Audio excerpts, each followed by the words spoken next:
2,500 years of tradition almost met its end. The Olympics were on its last leg when the 1984 Olympics were held. Mainly due to the recent failures in Montreal and Moscow and the uncertainty caused by the polar world of the Cold War, many people believe that the Olympics were on its way out. So when the Olympics came to Los Angeles in 1984, many were doubtful that the city could overcome many of the difficulties that had plagued previous Olympic Games.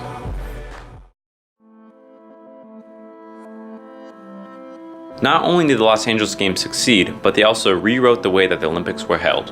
It was the first Summer Olympic Games in 52 years to actually turn a profit, the last one also being held in Los Angeles.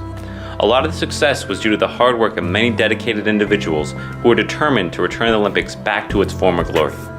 But a large portion also came from the involvement of corporate sponsors. Though sponsors weren't new to the Olympics, their role was changed permanently in 1984. Sponsors became a much bigger part of the Games. Since the 1984 Olympic Games had no federal funding, they had to rely more on money from corporate sponsorships, even though the 1984 Olympic Games sized down the amount of sponsors tremendously. What was once a group of over 300 sponsors was cut down by 85%, leaving just a small handful left. Though this may seem like they were limiting their effect, it in fact increased their involvement in the Games. Since the number of sponsors decreased, there's less competition between the companies, so they can invest more money and get more exposure. Now, the small group of powerful corporations would be constantly seen, whether it's from the buildings they helped fund, such as McDonald's giving money for a swim stadium, or being the official product of the Games, such as Levi's being the official jeans of the Olympics. Now, spectators would see these images wherever they looked, even at home. 65 companies were given licensing agreements that stated they could use the Olympic name and logo on their merchandise. This was the first time that the trademark 5 interlocking rings was used on consumer products. This led to hypocritical partnerships with sponsors. Companies such as Coca-Cola and McDonald's, both corporations that have very unhealthy products, were official sponsors and became synonymous with an event that celebrates athletic achievement. But with a bigger involvement of sponsors led to a bigger amount of profits.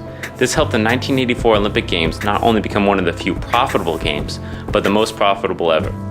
A part of these profits was used to help create the LA84 Foundation, which helps funds and promotes youth sports organizations in Los Angeles and its surrounding areas. This was only possible with the heavy involvement of corporate sponsors in the Games. Sponsors didn't just change the Games, but also the things surrounding them. The 1984 Olympics also set a precedent for having art as a feature at the Games. To help promote the Games, murals were put up on the sides of freeways echoing the art that was put up by ancient Greeks during the first Olympics. These murals were meant to celebrate the Games and the culture surrounding it. Now, the art has moved on to another level. Artists Asif Khan and Pernilla Orsted create an enormous structure that infuses architecture, sports, music, and technology all into one at the 2012 Olympic Games in London.